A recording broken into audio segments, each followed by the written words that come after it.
అంటే ఇంతకుముందు ఇప్పుడు వరకు కూడా హరిహర వీరమల్లు మీద పెద్ద చెప్పుకోదగ్గ బజ్ లేదు. అంటే ఈ ట్రైలర్ తోటి ఒక్కసారిగా చాలా స్టెప్స్ ఎక్కాడు అనిపిస్తుంది. అంటే స్టార్టింగ్ నుంచి కూడా మన ట్రైలర్ కట్ స్టార్టింగ్ నుంచి కూడా చూసుకుంటే ఒక హిందువుల మీద అణిచివేత, హిందువుగా బ్రతకాలంటే పన్ను కట్టాలి, ఇటువంటి సీన్ చూస్తుంటే అప్పట్లో హిందువుల్ని ఎంత అణిచివేతకు గురి చేశారు. పవన్ కళ్యాణ్ ఒక యోధుడిలాగా, ఒక హిందువుల తరపున పోరాడే ఒక యోధుడిలాగా, వీరమల్లుగా చాలా బాగా చూపిస్తారనిపిస్తుంది సినిమాలో. చాలా బాగా కట్ చేయటం మాత్రం చాలా బాగా కట్టింగ్ బాగుంది. ఈ ట్రైలర్ తోని ఇప్పటివరకు ఉన్న నెగటివిటీని అంతా కూడా పోగొట్టాడని చెప్పుకోవచ్చా? చాలా వరకు పోగొట్టాడని చెప్పొచ్చు. ఎందుకంటే అసలు బజ్జే లేదు సినిమా మీద. పలానా సినిమా వస్తుంది, పవన్ కళ్యాణ్ సినిమా అంటే ఒక మొన్న 12వ తేదీ రిలీజ్ అన్నారు, అసలు ఆ బజ్జే ఏం కనిపించలేదు. అంటే మా పోస్ట్ పోన్ చేయడం వల్ల చాలా మంచిదే అనిపిస్తుంది. మొన్న రిలీజ్ అయ్యింటే చాలా ఎఫెక్ట్ పడేది అనిపిస్తుంది. పోస్ట్ పోన్ పవన్ కళ్యాణ్ కోసమే మంచిదే అనిపిస్తుంది.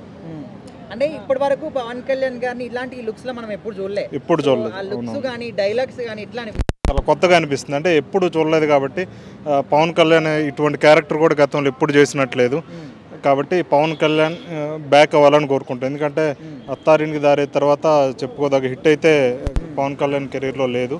ఈ సినిమాతో పవన్ కళ్యాణ్ బ్యాక్ అవ్వాలని కోరుకుంటున్నాను. 5 years వెయిటింగ్స్ కి ఖచ్చితమైన రిజల్ట్ వస్తుంది అనుకుంటున్నారా?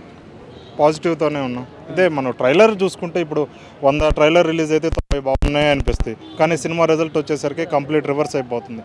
10% సక్సెస్ రేట్ ఉండిద్ది. కాబట్టి బాగుండాలని కోరుకుంటున్నాం. అంటే first time pan India cinema కదా, దట్టు డెబ్యూట్ సినిమా అయిన తర్వాత ఫస్ట్ సినిమా, మరి ఎక్స్పెక్టేషన్స్ ఎట్లా ఉన్నాయి 24th కి?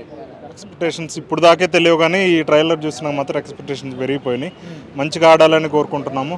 అనుకున్నంత స్థాయిలో బిజినెస్ ఎక్కువ జరిగితే మాత్రం కొంచెం లాస్ ఉండే అవకాశం ఉన్నట్టు అనిపిస్తుంది. ఎందుకంటే పవన్ కళ్యాణ్ పాన్ ఇండియా రేంజ్లో మార్కెట్ అనేది లేదు.